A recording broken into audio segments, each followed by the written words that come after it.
Hello and welcome again to another edition of Get Outside St. Tammany, a show dedicated to all things outdoors in St. Tammany Parish. I'm your host, Davis Brister, and we are actually outside this month at the beautiful location in Madisonville off of Highway 22. It is Fairview Riverside State Park, and a very nice day and a very nice location.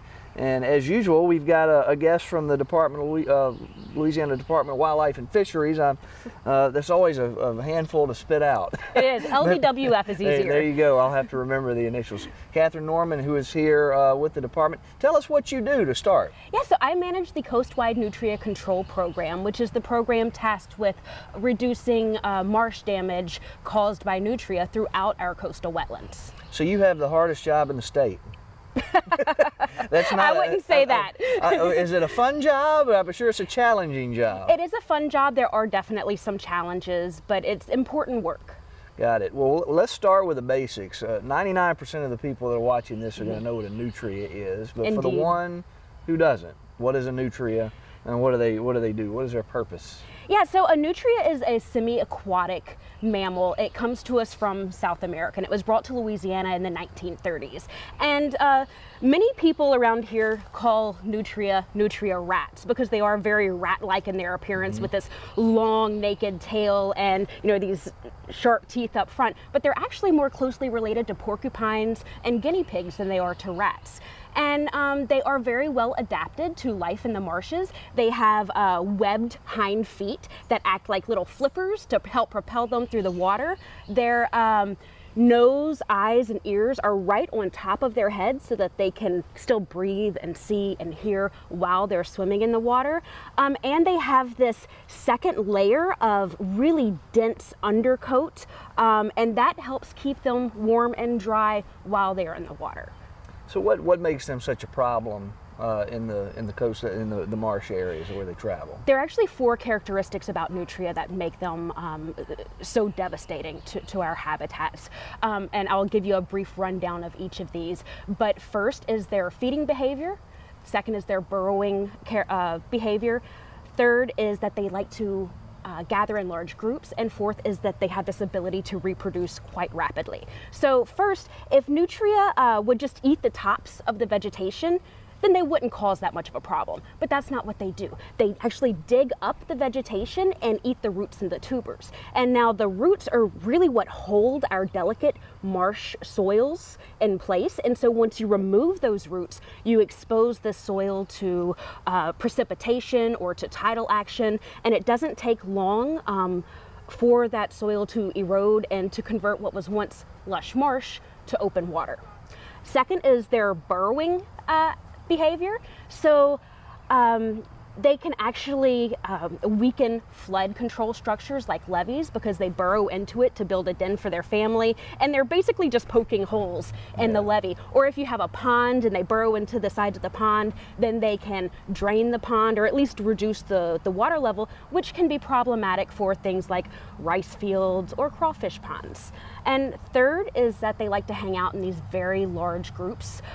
So if you think about one person hanging out and the mess that one person makes and the amount of food that one person eats versus hundreds of people. Right. The more people you have, the more food consumed, the more mess they make. It's the exact same thing with nutria. So because they like to hang out in these really, really large groups, they can be quite devastating to the habitat. And fourth is their ability to reproduce. So a female nutria, she becomes pregnant and she gestates that litter for about 4 months. And she has on average 5 young per litter, but she can have up to 13. And so after 4 months, she gives birth to this litter, and these young nutria come out eyes open, teeth fully grown. They can basically eat vegetation as soon as they're born. They will nurse from mom for about 6 weeks, but they're ready to eat vegetation. Now, 24 hours after giving birth, the mother can become pregnant again. Oh, wow. So she's got a litter on the ground and a litter in the oven constantly. This means she can have up to 3 litters per year. So how do you control this as the department? How does the department try to control this? So the best method that we've found is the coast-wide nutria control program. And what we do is we offer a bounty for nutria tails turned into us by registered hunters and trappers, folks that have registered with our program. And what this does is, it just helps knock back the nutria population every season, which ultimately reduces the amount of damage that they can cause. Our goal is to remove 400,000 each season, and we are currently paying $5 per tail. Now the season coincides with the trapping season, so it runs November 20th through March 31st. So we just finished the season. Got it. Has it been successul? Have you gotten to goal? It has been. It's been going on for a while. Yeah. So we just completed our 16th season, and it has been successful for the most part. So when we first began this program back in 2002, we estimated there were about 100,000 acres of nutria-induced marsh damage throughout coastal Louisiana. Last season, there was less than 6,000 acres. So we've drastically reduced that the amount of damage. Unfortunately, the past 2 harvest seasons, we've only harvested about half of our goal, so around the 200,000 mark. What that's done is ultimately increase damage. So we just completed our survey, and we observed about 16,000 acres of marsh damage. So we need to get people participating in this again. And how does that happen? How do you get people interested? So participating in the coast-wide nutria control program. Now our program only covers coastal Louisiana. So it's bounded on the northern side by I-10 from Texas to Baton Rouge, I-12, Baton Rouge to Slidell, and then I-10 again from Slidell to the Mississippi state line. So if you are outside of our boundary area, the best thing you can do is familiarize yourself with the rules and regulations around hunting nutria. And also if you want to partake in trapping of nutria, or any fur bearer for that matter, we do offer through the Department of Wildlife and Fisheries free online trapper education courses, and then we have hands-on workshops that we offer throughout the state. So go to the website if they want more information, right? Nutria.com is our website. Okay. They can go to that website to learn more about nutria or more about our program, or learn how to get involved. That also has my information on there, so they can email me or call me, and I'll be happy to answer any of their questions. Outstanding. Anything else you'd like to add about this program?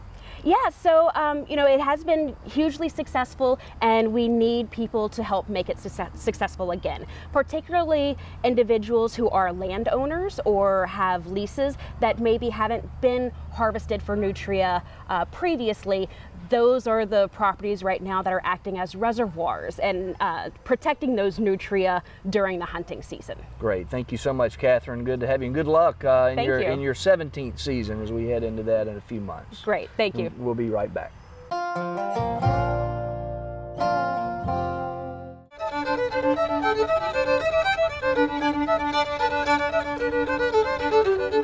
In the search for beautiful people, music that moves, in real culture, I think America has been looking at the wrong LA coast.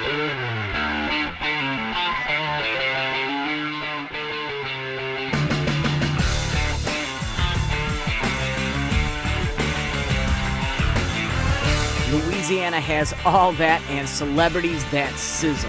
I love to make a mess, a huge mess. We're great at making messes here in St. Tammany Parish. I didn't see that on a bumper sticker. Interstates take you to your destination, but you really don't go anywhere. To discover the true sense of a place, exit the ubiquitous and take the road less traveled. Nowhere is that more true than on the north shore of Lake Pontchartrain in St. Tammany. The mingling of country charm and 80,000 acres of nature with its eclectic neighbor New Orleans has created a way of life that is as unique as the parish itself. A quick note, unlike most other states, Louisiana has parishes, not counties. And that's just the beginning of the differences between this state and the rest of America. But if you never get off the interstate, you'll never know the difference.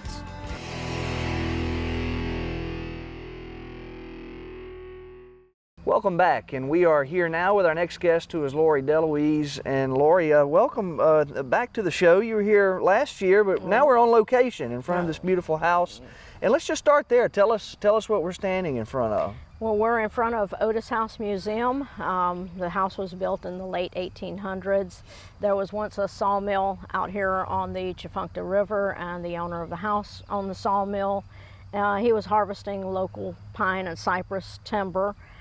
Some of the lumber that he milled right at that sawmill is what he used to build this house with. So pine and cypress have withstood the test of time. It is now a museum donated to the state in 1962 by the last owner. His name was Frank Otis, so that's why it's called Otis House Museum. And we have guided tours offered. We have a lot of original artifacts in the museum. We also have a lot of items that have been donated to help complete the story, but the museum tour covers a timeline from 1885 until the late 1940s, which is pretty much the time period of all the artifacts inside the museum. You also have events. There's actually an event today going on inside. So let's start with literally today and go through what all things happen in the house other than tours. Okay, today the Madisonville Garden Club is hosting their annual flower show inside the museum. The ladies are here now. You'll probably see some of them walk around in the background. They are preparing their flower arrangements, and this afternoon from 1 until 3 we will open the house up for the public to come take the tour.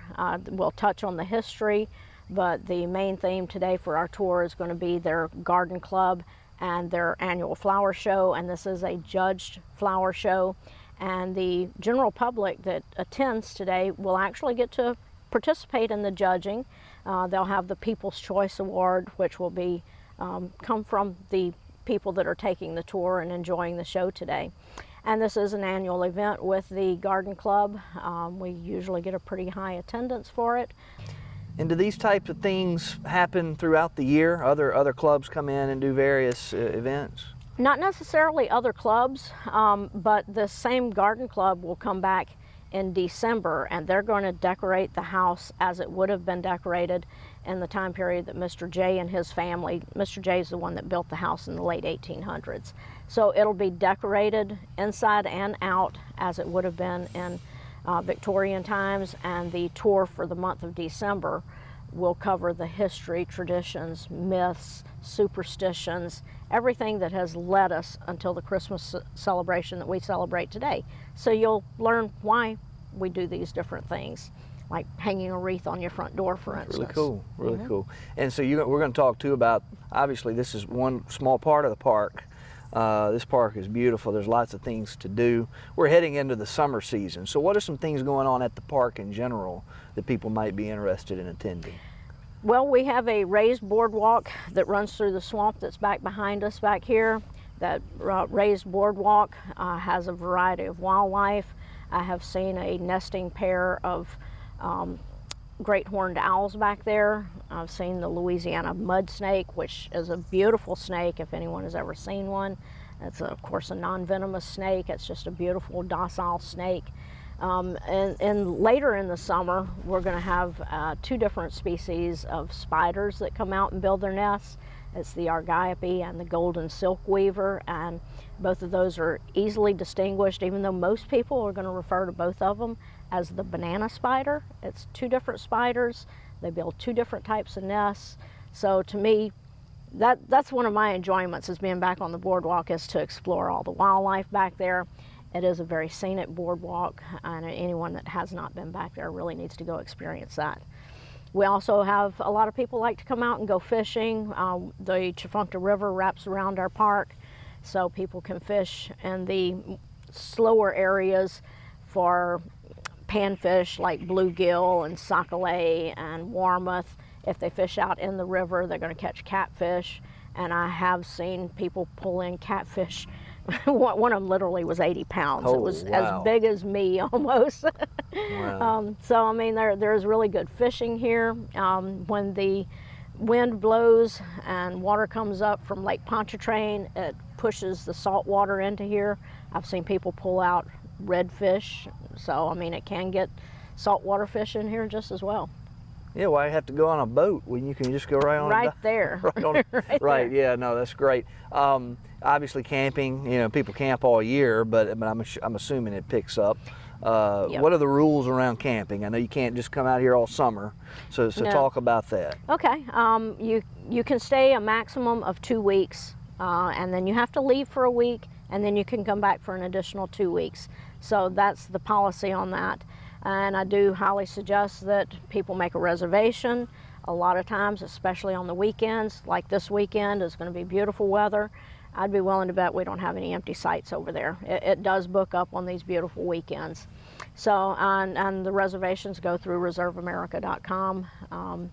So camping, we will stay full pretty much through the summer because people are going to bring their families out to enjoy the beautiful scenery, the museum, the fishing, the hiking. I was going to say, you led me into that. There, basically, you've got nice trails, nature walk, hike type. Is that where you see the owls and the spiders and the things you mentioned? It is. Got it. And tell us about those trails. That is going to be on the camper side of the park. There's no access to it from the day use side, but people that come for the day can still go and enjoy that. They park over here and hike to it, which is a short hike. It's not long at all. You can be there in probably 7 minutes. And that raised boardwalk is in the swamp out here, so it's a beautiful setting to have an afternoon and just explore the wildlife. Yesterday I was out there myself. I found about a 2.5, 3 foot long alligator. Oh. So the alligators are beginning to come out, and those are pretty cool to see too. We used to have a beaver down back here. I haven't seen it. What about nutria?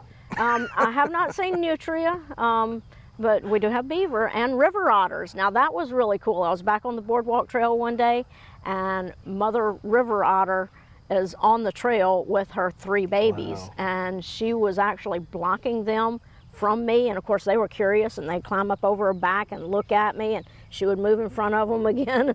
So it was just a really cool experience back there on the boardwalk. It's hard to find this kind of entertainment for as low of a cost as you're going to pay to get in the park. So tell us the particulars around the hours, the cost of admission. Obviously the camping will be more, but go through those particulars. Okay, well the park opens at 8 o'clock in the morning, and day use is open until dusk. So it's 8 a.m. until dusk. If you're just coming in to enjoy the trails and the park itself, it's $3 per person. Ages 62 and older or 3 and younger are exempt from that. So we have a lot of senior citizens and people that bring their kids out to the playgrounds, which we also have 2 playgrounds in the park. The museum is a little bit different. The museum is $4 per person.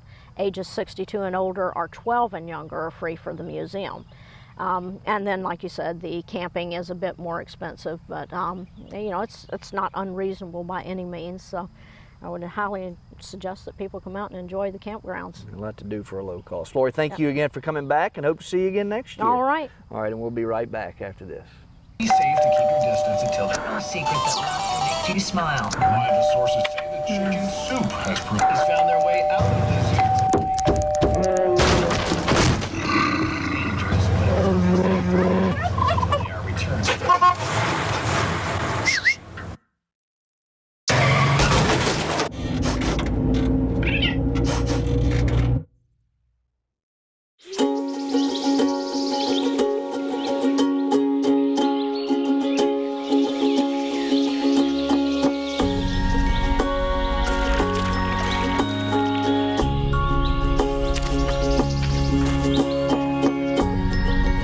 Getting closer to nature can get you closer to your family.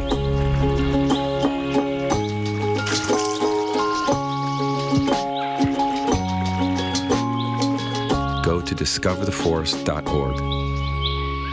Welcome back to the show, and we're back again with another guest who has been with us before, and that's Becky Larkins. Welcome back, Becky. Thank you, Davis. Great And to see you. You're holding a fishing pole. I'm curious as to why, other than we have a pond behind us. I am holding a fishing pole. It's actually not to go fishing back here in this pond because my fishing pole does not have a hook. But this is for our annual 25th annual. It's our 25th anniversary for the Bogue Chitta Youth Fishing Rodeo, and that'll be on June 9th, 2018. So tell us about the rodeo. So the fishing rodeo is awesome event. It's for kids 4 to 12 years old, and they can register online well, not online, but they can download the registration form online and they send it to us, and it's a $25 fee, but they go to the Bogue Chitto National Wildlife Refuge at the Pearl River Turnaround, which is our public fishing site, and they get to start their hand at fishing. Each kid gets their own rod and reel just like this, and they get their own tackle. So the tackle will have a bobber and a hook, of course, with a split shot. This is just my prop. So they don't even need to bring their own gear. Don't even have to bring your own gear. They can bring their own, if they want to bring their own gear, they can, but we provide the gear with them. They also get a t-shirt. They also get lunch for them and their entire family that they bring, but the children do need to be registered, and they have to be between the ages of 4 to 12 to fish for prizes. So this is not a bad deal for $25. Not a bad deal at all, and all of the proceeds from the event go towards our Friends of Louisiana Wildlife Refuges. They're the ones that are pretty much co-sponsoring this event with us. Tell us about that organization. So the Friends of Louisiana Wildlife Refuges are our Refuge Friends group. So a Refuge Friends group is to support the National Wildlife Refuge that we, with funding and with volunteers that we normally cannot get in the declining budget system that we're in. So that's where they help us do things that we can't do with the federal government funds. So not only do they help us with special events like the annual fishing rodeo, but they purchased all of the fishing pools that they're going to give away to the kids. Wow. They help us with our annual Wild Things event. They staff our visitor center. They are our best friends. So when you have a National Wildlife Refuge, you'll have a friends group, and the Friends of Louisiana Wildlife Refuges is our friends group. Is this the biggest fundraiser, the only fundraiser for the Friends group? How does this rank, I guess? This is one of the larger fundraising opportunities that we do, but generally the fishing rodeo is not to fundraise. It's to actually just get kids interested in fishing. That's the main goal, is to get kids out there. Now, I know we did up the price by $10 this year. Last year it was $15 for registration. This year it's $25. The reason that is the fishing pole prices and the t-shirt prices went up, so we had to go up as well. But if that's going to deter anybody, we have financial assistance available. We have a generous donor who's donated funds for us to offer that to other low-income people. How do you have to qualify to get that, or do you go by the honor system? I pretty much go by the honor system, but if we see someone roll up in a Mercedes-Benz and they are the financial assistants, I'm like, So it's an honor system, but at the same time, remember that be as honest as possible, because if you don't need the $25 assistance, but you ask for it, you're taking that away from someone who truly needs it. So yeah, again, honor system. Back on the event itself, this, based on what you said, this is for someone who's never fished up to, I'm assuming, the kid that goes every weekend. Yes. This comes from the first toddler who's never even seen a fishing pole that's 4, all the way up to our experienced people who've been there multiple years. And we actually are doing something very unique this year. We are allowing the children who have been to the fishing rodeo for the 12 years that it's been going, well, it's actually 25 years. So the students that have, 12 years, for the kids that have been going since they were 4, they have 8 years worth of fishing poles. And we're doing an offer this year that if they don't want their fishing poles, to donate it back. Oh, so you're giving them the poles? We give them. I thought you just let them have it for the day. No, we give them the poles. So this year we're actually having the older kids, we're encouraging them that if they don't need the fishing pole, to donate it back for another opportunity for another kid for next year. Yeah. So that's what we're doing, to kind of do some awareness and some ethical fishing as well. What is ethical fishing? Ethical fishing is basically teaching kids to be ethical. Don't cut tree branches away from a tree just because it's blocking your shot. That's not ethical fishing. Don't take a fish that's not regulation size. That's not ethical. You need to throw it back. Another thing about ethical fishing is cleaning up your fishing line. Cleaning up, don't leave. Yeah, we got some dirty stuff back here. Yeah, don't leave the lures, don't leave the fishing line. So that's what we call ethical fishing. Got it. There are prizes? There are prizes. How do you win a prize? How do you win a prize is based on the type of fish and the amount of inches of fish.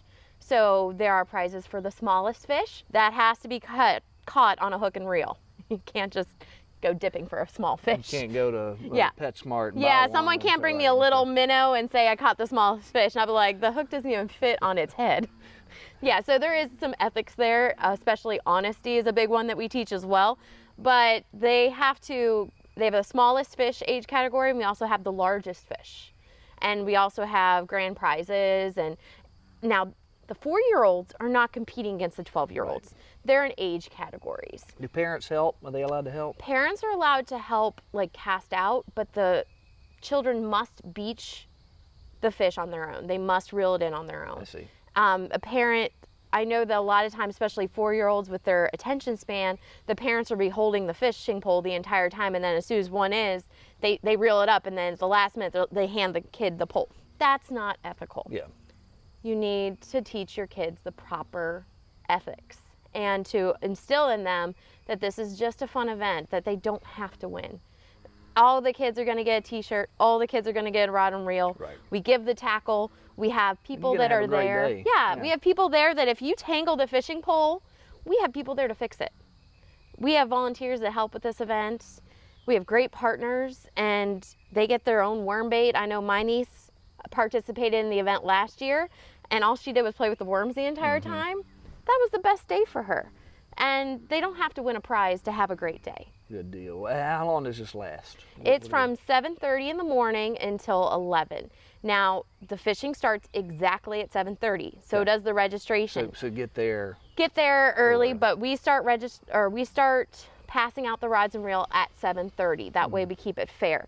Now, if you want to bring your own rod and reel, you can start, and your own bait, you can start fishing, but none of the fish that is caught until after 7:30 will be counted. Got it. And we're going to know if the fish is in the cooler or not. We know what the ambient temperature of the water is. Good deal. Anything else you want to add? It's just a great event. It's just a great event, but we also want to ensure that everyone is registered before the event day. Pre-registered. Yeah, because once we have 175 kids registered, it closes. Yeah, and you don't want to turn people away. And we don't want to turn people away. I know that we do have a wait list, but you won't know if you're on that wait list until 8:30, 9 o'clock, and then you're only down to 2 hours of fishing left. Yeah. So, and plus that's another hard thing to find a spot. It can get a little bit busy, and when the fish are biting in a certain area, you know, people like to crowd that area. Get a testy. People start moving around. So we always encourage people to register as soon as possible, and they can go onto our website to download the registration form, and they can send it into our office. Right. The website is www.fws.gov/refuge/Bogue Chitta. And that's spelled BOGUE_CHITTO. Took you a long time to practice that, I bet. So did.